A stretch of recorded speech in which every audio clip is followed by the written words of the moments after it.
வாக்கு கொடுத்தது தப்பாம்மா? பாவம்மா அவங்க. வேற எதுக்குன்னாலும் யோசிச்சிருப்பேன். படிப்புக்காகம்மா. நான் தான் படிக்கல. நான் செஞ்சது தப்பாம்மா? அம்மா சிரிக்கிற. அப்ப சம்மதம்னு அர்த்தம். அப்பாவோட முகம் எனக்கு மறந்துட்டாலும் அவர் சேர்த்து வச்ச சொத்து நிறைய இருக்கு. அது போதும் எனக்கு. அவரோட கௌரவத்தை நான் காப்பாற்றுவேன். இவ்வளவு சொத்தையும் வச்சுக்கிட்டு நான் என்னம்மா பண்ண போறேன்? நீங்கள் கேட்குறது எனக்கு புரியுது. நாளைக்கு எனக்கு கல்யாணம், குடும்பம், குட்டின்னு ஆகிட்டா என்ன பண்ணுறதுன்னு தானே. அதான் எனக்கு இந்த வீடும் கொஞ்சம் நிலமும் இருக்குல்ல, அது போதும்மா எனக்கு. நான் அஞ்சலியை கண்டிப்பாக படிக்க வச்சே தீருவேன். இப்போ சரின்னு சொல்லிட்டு அப்புறம் மனசு மாறின கெட்ட கோவம் வரும் எனக்கு.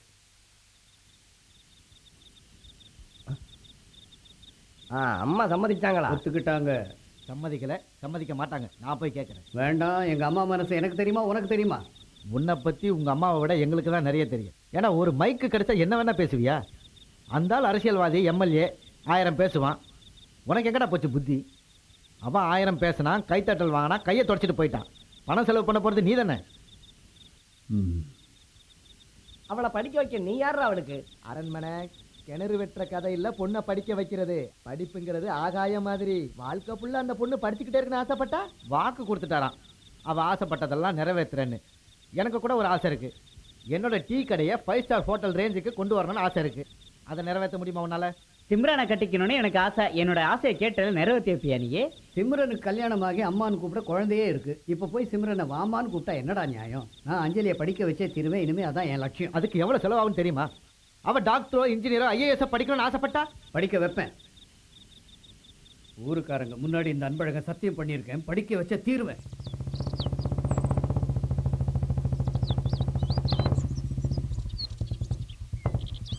அன்பழகன் ஐயா,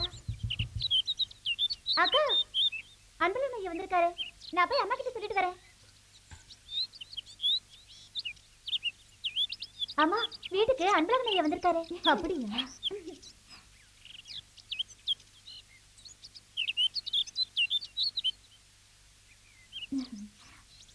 ஐயா வாங்க ஐயா, உள்ள வந்து உட்காருங்க. அஞ்சலி, காஃபி போட்டு எடுத்துட்டு வா. வேண்டாம். நான் உங்களுக்கு உதவி பண்ணுறேன்னு சொன்னது ஒரு ஆவேசத்தில் இல்லை. படிப்புங்கிற யோகம் எல்லாருக்கும் கிடைக்காது. அது பெரிய வரம். அதுக்கு பணம் கண்டிப்பாக வேணும். அதை நான் பார்த்துக்கிறேன். 8ஆம் கிளாஸ் வரைக்கும் படித்த எனக்கு அஞ்சலி எவ்வளோ படிக்கலாம்னு சொல்லக்கூட அறிவில்லை. அதை அஞ்சலி தான் தீர்மானிக்கணும். பணம் இல்லைங்கிற நினைப்பு கூட யாருக்கும் இருக்கக்கூடாது. என்ன படிக்க போகிறேன்னு மட்டும் சொல்லு. என்ன படிக்க ஆசைப்படுறேன்னு ஐயா கிட்ட சொல்லுமா. சின்ன வயசுலேருந்தே அக்காவுக்கு எம்பிபிஎஸ் படிக்கணும்னு ரொம்ப ஆசை. படிக்க வைப்பீங்களா? சந்தோஷமாக படிக்கட்டும். தாமிரப்பட்டியில் ஒரு டாக்டர் உருவாகிறது நல்ல விஷயம் தானே. அஞ்சலியோட படிப்புக்கு உண்டான செலவை பற்றி லக்ஷ்மி அம்மா கவலைப்பட வேண்டாம். அன்பழகன் ஏற்றுக்கிட்டேன். அன்பழகன் ஏற்றுக்கிட்டா தெரியல. இதில் கொஞ்சம் பணம் இருக்குது. டாக்டருக்கு படிக்க எவ்வளவு செலவாகும்னு எனக்கு தெரியாது. தேவைப்படும் போது எவ்வளவுன்னு சொன்னீங்கன்னா வீட்டுக்கே கொண்டு வந்து கொடுத்துறேன்.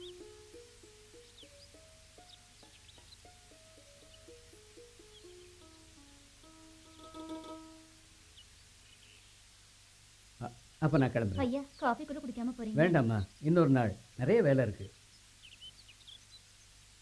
அப்புறம் எல்லாத்தையும் குறித்து வச்சுக்கோங்க. ஒரு கணக்கு வேணும்ல. நீங்கள் ஒன்றும் நினச்சிக்காதீங்க. அள்ளி கொடுத்தாலும் அளந்து கொடுக்கணும்னு அம்மா அடிக்கடி சொல்லுவாங்க.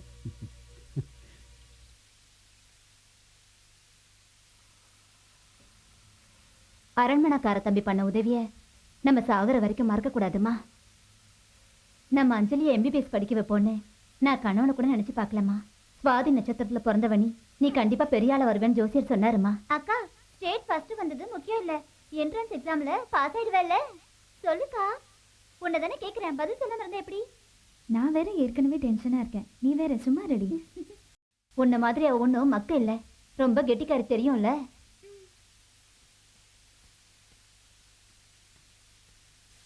ஸ்டேட் ஃபர்ஸ்ட் கிடைச்சிட்டா மட்டும் மெடிக்கல் சீட் கிடைச்சிடாது. போன வருஷம் எங்கள் ஸ்கூலில் ஸ்டேட் ஃபர்ஸ்ட் வாங்கின சீதாவுக்கு சீட் கிடைக்கல. ஆனால் 75% வாங்கின கீதாவுக்கு சீட் கிடச்சிருச்சு. அதுக்கெல்லாம் லக்கு வேணும்டி. அதான் அன்பழகன் ஐயா உன் படிப்பு செலவை ஏற்றுக்கிறேன்னு சொல்லிட்டாருல்ல. தெய்வமே, அடுத்த ஜென்மத்திலேயாவது நான் 10வது பாஸ் பண்ணியே ஆகணும். இவளுக்கு வேறு வேலையே இல்லை. இப்போவும் 25,000 ரூபா நமக்கு வேண்டாம். காலேஜ் சேரும்போது தானே பணம் தேவைப்படும். அம்மா, அப்போ அந்த பணத்தை எடுத்து பாய்க்கு கொடுத்துடலாமா? ரொம்ப நாளா கேட்டுக்கிட்டே இருக்காரு. அன்பழக அஞ்சலி படிப்புக்காக கொடுத்த காசுல சல்லி காசு கூட எடுக்க மாட்டேன். கஞ்சிக்கு இல்லாம நம்ம செத்தா கூட சரி, அதுல இருந்து காசு எடுக்க கூடாது. எடுத்தா அது தப்பு. ஆ?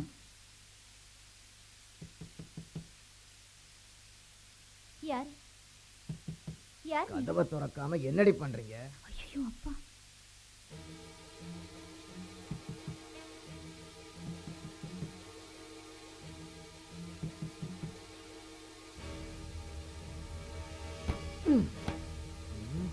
கதவை திறக்காம என்னடி பண்றீங்க?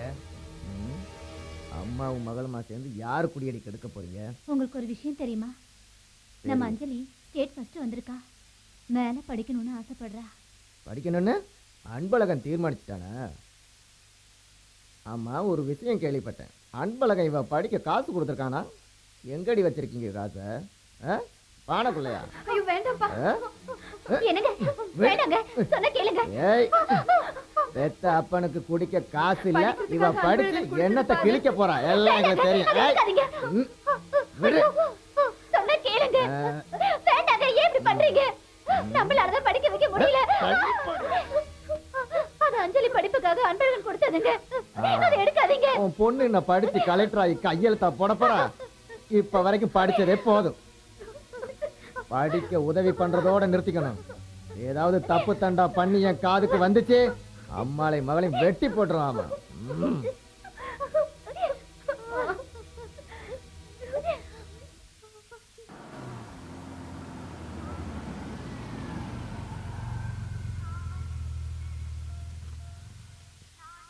மாதவண்ணா நல்ல ஸ்ட்ராங்கா 3 டீ. பொண்ணு பார்க்க போன இடத்துல எதுக்குடா சண்டை போட்டீங்க? நாங்க எங்க சண்டை போட்டோம்? எங்களை கழுத்தை பிடிச்சி வெளியில தள்ளிட்டாங்க. கொஞ்சம் கூட டீசென்ட் இல்லாம. டீசன்சி எனக்கு வந்து ஆத்திரத்துக்கு உங்க எல்லாரும் அங்கேயே கொண்டு போட்டுருக்கணும். இப்படி கோவப்பட்டு அவ யார் கல்யாணம் பண்ணிக்குவா? எப்படி பொண்ணு கிடைக்கும்? ஏண்டா, சில நேரத்துல மாப்பிள்ளைக்கு பொண்ணை பிடிக்காம இருக்கலாம், சில நேரத்துல பொண்ணுக்கே மாப்பிள்ளை பிடிக்காம இருக்கலாம். அதுக்காக போய் சண்டை போட்டு வரணுமாடா? அதெல்லாம் இல்ல மாதவண்ணா. எப்படியோ நான் கூட வராதுக்கு காரணம் இப்ப புரிஞ்சிச்சா? என்ன அன்பழகா, இந்த பொண்ணு காலில் விழுந்து கண்ணீர் விட்டாளா? அது வந்து எப்பவும் பொண்ணு பார்த்ததுக்கு அப்புறம் பிரச்சனை வரும். இது முன்னாலேயே வந்துருச்சு. இவனை தடுத்து நிறுத்தி இழுத்து கூட்டு வரதுக்குள்ள இந்த புரோக்கரோட உறவு இன்னொரு அறுத்துடணும். அதுக்கு ஏன் மேலே ஏன் கோவப்படுறீங்க? இது வரைக்கும் நான் 49 வரனுக்கு கூட்டு போய் காட்டியிருக்கேன். கவலைப்படாதீங்க, 50வது வரனையும் கூட்டு போய் காட்டிடுறேன். ஒருவேளை அரை செஞ்சுரி அடிச்சாதான் அன்பழகனுக்கு அந்த பொண்ணு அமையணும் தலையில் எழுதியிருக்கா என்னமோ. இவனோட புரோக்கர் காசு கிடைக்கணுங்கிறதுக்காக நம்மளை இழுத்துக்கிட்டு திரிகிறான். அன்பழகா, இனிமே ஜாதி மதம் எதுவுமே பார்க்க வேணாம். நீ சொன்ன கழுத்து நீட்ட தாமரப்பட்டியில 1000 பொண்ணு இருக்குடா. கூப்பிடணும்ல.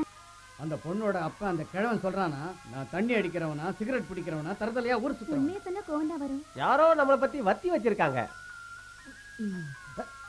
அரண்மனை அரண்மனை, நம்மளை பத்தி அந்த பொண்ணு வீட்டுல வத்தி வச்சது அந்த நாயர் தான். இதான் எதிர்பார்த்தேன். இனிமே என்னடா போயிடுச்சு, வண்டி எடுங்கடா போலாம்.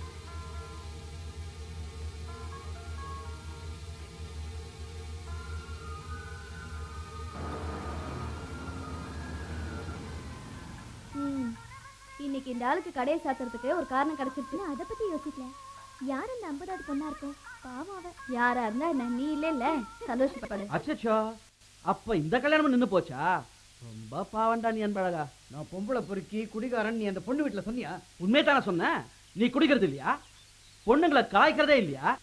அன்னைக்கு மேடையில் எல்லாரும் முன்னாடி என்ன சொன்ன? இந்த நாயர்கிட்ட இருக்கிற பணம் நாய் கிடைச்ச தேங்காய் மாதிரின்னு. அதுக்கு நான் பதிலடி கொடுக்க வேணாம். நான் தான் இந்த கல்யாணத்தை நிறுத்தினேன். இந்த நாயர் எறவானா செய்வான்னு உனக்கு தெரிய வேணாம். அதுக்கு தான் நிறுத்தினேன். இப்போ உன்னால என்ன பண்ண முடியும்? சரி, மூஞ்ச பேசுருவேன். உன் பையன் அமெரிக்கால இருக்கான்ல, அவனுக்கு எப்படி நீ கல்யாணம் பண்ணி வைக்கிறேன் பாக்குறியா? இந்த ஊர்ல மட்டும் இல்ல, இந்த ஜில்லால மட்டும் இல்ல, இந்த ஸ்டேட்ல எங்க போய் நீ சம்மந்தம் பண்ணாலும் அந்த கல்யாணத்தை நான் நிறுத்தி காட்டுறேன் பாரு. அமெரிக்கால இருக்கானே உன் பையன், அவன் ரெண்டுத்துலயும் சேர்த்து சம்பந்தம் இல்லாதவனே டீ கடைக்கு வரவங்க கிட்ட நான் சொல்றேன். இதோட நிறுத்திடுவன் மட்டும் நினைக்காத. நாயரோட பையனுக்கு எய்ட்ஸ் இருக்குன்னு வீதி வீதிக்கு போஸ்ட் அடிச்சு நான் ஓட்டுவேன். டேய் பரதேசி பசங்களா, என்ன பத்தி இன்னும் உங்களுக்கு சரியா தெரியல நினைக்கிறேன். மறந்துட்டியா? பழசெல்லாம் ஞாபகம் இல்ல? உங்க அப்பனும் ஆத்தாளும் என் அரண்மனையில வேலைக்காரங்களா இருந்தத நான் சாப்பிட்ட எச்சி இலைய பொறுக்கி தின்ன நாய் தானடா நீ. தொலைக்காத, முனிசிபாலிட்டியில வந்து அள்ளிட்டு போயிட போறாங்க. என்ன அரண்மனை உங்க ஆளுங்களை கூட்டு வந்து பூச்சாண்டி காட்டியா? இது வெறும் எச்சரிக்கை தான். மறுபடியும் என்னை பத்தி ஊருக்குள்ள தப்பா சொல்லிக்கிட்டு தெரிஞ்ச நீ கேள்விப்பட்ட கோழி கழுத்தை திருவுற மாதிரி திருவி போட்டுருவேன், ஜாக்கிரதை.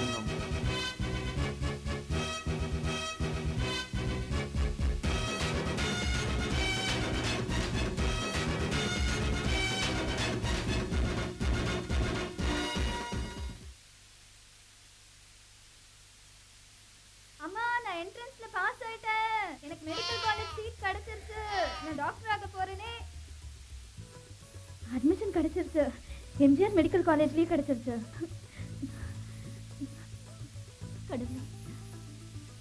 அஞ்சலி, நான் தான் உன்கிட்ட அப்பவே சொன்னல, உனக்கு கண்டிப்பா அட்மிஷன் கிடைச்சிரும்னு. நம்பினியா நீ? கடவுளே, நடக்கிறது நிஜமா பொய்யா? என்னால நம்பவே முடியல அஞ்சலி. உடனே அன்பழகன் ஐயா கிட்ட சொல்லணுமா? எனக்கு இருந்த வேலை பிஸியில் இன்னைக்கு அஞ்சலி மெடிக்கல் காலேஜில் சேர போகிறாங்கிறதே மறந்துட்டேன். ஐயா கிட்ட ஆசீர்வாதம் வாங்கிட்டுமா. ஆசீர்வாதம் பண்ணுங்க. என்னது ஆசீர்வாதம் பண்ணுற அளவுக்கு நான் பெரியவன் இல்லைம்மா. அஞ்சலி உங்ககிட்ட ஏதோ விஷயம் சொல்லணுமா? என்னன்னு சொல்லுமா. உங்களுக்கு ஞாபகம் இருக்கோ இல்லையோ, உங்க அம்மாவோட நினைவு நாள் அன்னைக்கு எல்லாருக்கும் அன்னதானம் பண்ணுவீங்களே, ஏழை குழந்தைங்களுக்கு புது துணி ஸ்லேட் பல்பொன்னு தருவீங்களே, அந்த ஸ்லேட்ல எழுதி படிச்சு பாஸ் பண்ண வேணாம். இன்னைக்கு நான் டாக்டருக்கு படிக்க போறேன்னா அது உங்களோட ஆசீர்வாதம் தான். இது வரைக்கும் சிலையை கும்பிட்டுட்டு இருந்தேனா, இப்போ நேரில் பார்க்குற கடவுளை கும்பிடுறேன். அதெல்லாம் இப்போ எதுக்குமா? நீ படித்து ரொம்ப பெரிய ஆளாக வரணும், அதான் என் ஆசை. போயிட்டு வரேன் சார். என்ன கூப்பிட்ட அஞ்சலி? சாரிண்ணா, வேண்டாம். எல்லாரும் கூப்பிடுற மாதிரி பாசமாக அன்பழகனே கூப்பிடலாம். அப்போ நான் கிளம்புறேன் தம்பி. ஓ மணி, ஒரு 5000 ரூபாய் எடுத்துட்டு வா. ஐயோ, இப்போ எதுக்கு தம்பி பணம்? நீங்க கொடுத்தது ஏற்கனவே மிச்சம் இருக்கு. அதான் உங்கள் குடிகார புருஷன் வந்து எடுத்துக்கிட்டு போயிட்டாரு. நான் ஆட்டை விற்று கொஞ்சம் பணம் வச்சிருக்கேன்ப்பா. நான் 3வது மனுஷன் நினச்சி என்கிட்ட கேட்க சங்கடப்படாதீங்க, நானும் உங்களில் ஒருத்தன் தான். வாங்கிக்கோங்க. படிக்கிற இடத்துல ஏதாவது ஒரு செலவு இருக்கும். அப்புறம் அஞ்சலி, கூட படிக்கிற பசங்களாம் பணக்காரங்களாக இருப்பாங்க. பெரிய காலேஜில் படிக்கிற இல்லை, பணம் இல்லைன்னு மட்டும் ஃபீல் பண்ண வேண்டாம். எப்பெல்லாம் தேவைப்படுதோ என்கிட்ட கேட்டு வாங்கிக்கணும். அப்புறம் அஞ்சலி, காலேஜில் புதுசாக சேர்கிற பிள்ளைங்களை ஏற்கனவே படிக்கிற பசங்க, அதான் பேப்பரில் படிக்கிறோமே, அது அது என்னடா மணி அதுக்கு பேர்? அது வந்து ரேங்கிங். இல்ல ராகிங். அதே தான். அந்த மாதிரி ஏதாவது ப்ராப்ளம்னா என்கிட்ட தயங்காமல் சொல்லு, நான் பார்த்துக்கிறேன். சரியா சொன்ன மாப்பிள. தாமராப்பட்டியில சண்டை போட்டு போர் அடிச்சிருச்சு. டவுன்ல போய் சண்டை போற வாய்ப்பா அஞ்சலி தான் உருவாக்கி தரணும். இப்படியே தான் மாமா உசுப்பேத்து பஞ்சர் ஆக்கிடுறீங்களே. அப்படி இல்லை, நம்ம ஊர் பொண்ணுக்கு ஆதரவு யாரும் இல்லைன்னு நினைச்சிடக்கூடாதுல்ல. எதுக்கு கவலைப்படுங்க, நாங்க இருக்க லட்சுமி அக்கா. நாங்க கிளம்புறோம். பேசினா பேசிக்கிட்டே தான் இருப்போம். உங்க கூட மாதவண்ணன் அனுப்புறேன். லட்சுமி அக்கா, பயப்படாம போயிட்டு வாங்க. சரிங்க, வரோம். போயிட்டு வரோம். பாவம் லட்சுமி அக்கா, சொந்த மவளை காலேஜில் சேர்க்கறது கூட அவங்க புருஷன் வரல பாரு. அவங்க கூட போகாததே நல்லதா போச்சு. அங்க போனாலும் அவங்களை அவமானப்படுத்துவான். உண்மைதான். அஞ்சலியோட முகத்துல இன்னும் அந்த பயம் தெரியும். ஆமா, அவ பிறந்ததுல இருந்து இப்பதாம முறைய வெளியே தங்குறா. அவ தங்கச்சியை விட்டு ஒரு நிமிஷம் கூட பிரிஞ்சே இருக்க மாட்டா. இந்த ஹோம் சிக்கெல்லாம் 1 நாள் 2 நாள் தாமா இருக்கும். அதுக்கப்புறம் இந்த ஹாஸ்டல் வாழ்க்கை ரொம்ப ஜாலியா இருக்கும். உங்களெல்லாம் நம்பிதாமா அவளை விட்டுட்டு போறேன். பத்திரமா பாத்துக்கோங்க. நீங்க கவலைப்படாதீங்கம்மா, நாங்க அவளை சொந்தக்காரங்க மாதிரி பாத்துக்கிறோம். நாங்கெல்லாம் இருக்கோம்ல, நீங்க கவலைப்படாம ஊருக்கு போங்க. அஞ்சலி, நல்லா படிச்சு பெரிய டாக்டரா வரணும். கவனமா படிமா. நான் போயிட்டு வரேன். மாதவண்ணா, என்ன அஞ்சலி? அம்மாவும் தங்கச்சியும் தனியா இருக்காங்க, பாத்துக்கோங்க. அதை பத்தி நீ கவலைப்படாத, நாங்கெல்லாம் கூட இருக்கோம்ல. நான் ஆசைப்பட்ட மாதிரி மெடிக்கல் படிப்பேன்னு என் கனவுல கூட நான் நினைச்சு பார்க்கல. இதுக்கெல்லாம் காரணம் அன்பழகன் தான். மாதவனா தான் சொல்லணும். நன்றின்னு ஒரு வார்த்தை சொல்லி அவரை நான் அசிங்கப்படுத்த விரும்பல. சாகுற வரைக்கும் அவரை என் மனசுலேயே வச்சிருப்பேன். என் மனசுல இருக்கிறத எழுதி அனுப்புறேன்னு சொல்லுங்க. கண்டிப்பா சொல்றேம்மா.